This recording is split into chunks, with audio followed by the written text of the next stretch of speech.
இயேசு கிறிஸ்துவின் அன்பின் வாழ்த்துக்கள். கர்த்தர் நல்லவர், அவர் கிருபை என்றும் உள்ளது. கர்த்தருக்குள் பிரியமானவர்களே, தேவனால் சொல்லப்படுகிற வார்த்தை, தேவன் ஆவியாக இருக்கிறார், அவரை தொழுது கொள்ளுகிறவர்கள் ஆவியோடும் உண்மையோடும் அவரை தொழுது கொள்ள வேண்டும் என்றார். ஆம் பிரியமானவர்களே, இன்றைக்கு நம் வாழ்க்கையில் எப்படி யாரை தொழுது கொள்கிறோம், எப்படி தொழுது கொள்கிறோம் என்றால் சிருஷ்டிகரை தொழுது கொள்ள வேண்டிய காலம்.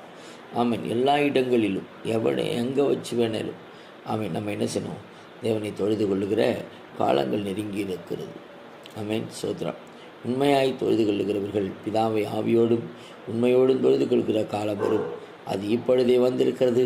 தம்மை தொழுது கொள்ளுகிறவர்கள் இப்படிப்பட்டவர்களாக இருக்கும்படி பிதாவானவர் விரும்புகிறார். நாம் பிரியமானவர்களே, பிதாவானவர் விரும்புகிறார். ஆவியான விருப்பம் நம்மேல் இருக்கிற விருப்பத்தை அதை நிறைவேற்றத்தக்கதாக நாம் எல்லாம் ஒப்பு கொடுப்போம்.